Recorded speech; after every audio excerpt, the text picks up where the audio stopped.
Vladimir linen یہ صرف ایک نام نہیں، یہ ایک پورا نظریہ ہے، ایک انقلاب ہے، ایک ایسی شخصیت جس نے 20ویں صدی کا نقشہ ہی بدل کر رکھ دیا۔ تو چلیں آج ہم ان کی کہانی کو سمجھنے کی کوشش کرتے ہیں۔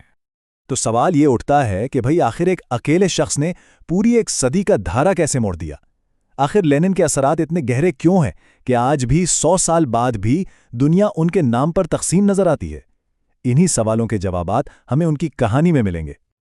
اس کا سب سے بڑا اور سیدھا جواب یہ ہے کہ وہ دنیا کی پہلی کمیونسٹ ریاست سوویت یونین کے معمار تھے۔ جی ہاں، یہ ایک ایسا تجربہ تھا جس نے عالمی سیاست کا نقشہ ہمیشہ کے لیے بدل کر رکھ دیا۔ اچھا، تو یہ تو ہوئی ان کی سب سے بڑی کامیابی، لیکن سوال یہ ہے کہ لینن اس مقام تک پہنچے کیسے؟ ان کے یہ انقلابی نظریات بنے کیسے؟ ان کی جڑیں کہاں تھیں؟ اس سب کو سمجھنے کے لیے ہمیں ان کی ابتدائی زندگی میں جھانکنا ہوگا۔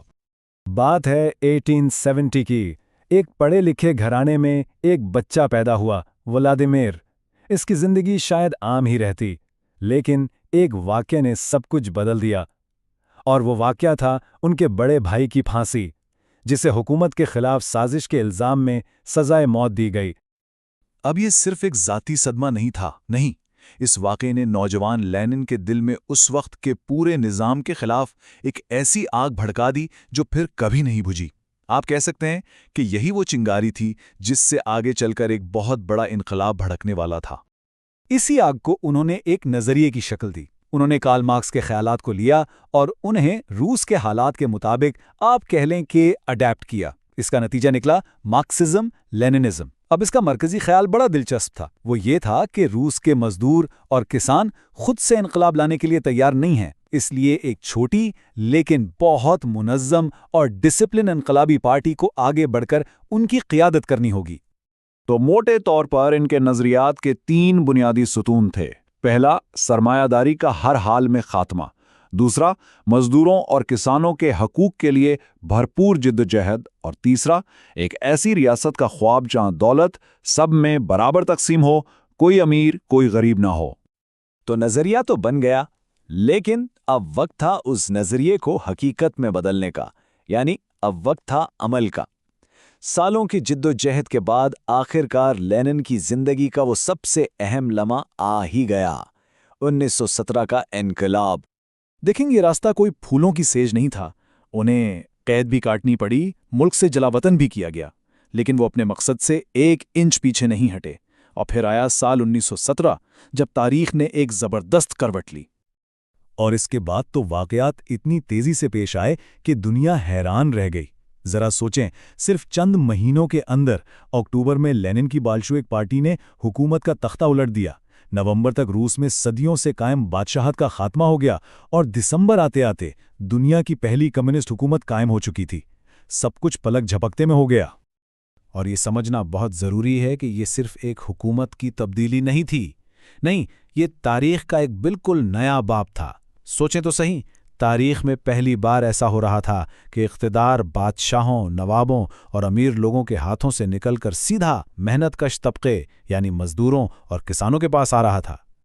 چلیے جی، انقلاب تو کامیاب ہو گیا، لیکن حکومت گرانا ایک بات ہے اور ایک بالکل نئی ریاست بنانا، وہ بھی اتنے بڑے ملک میں، ایک بالکل دوسری اور بہت مشکل بات ہے۔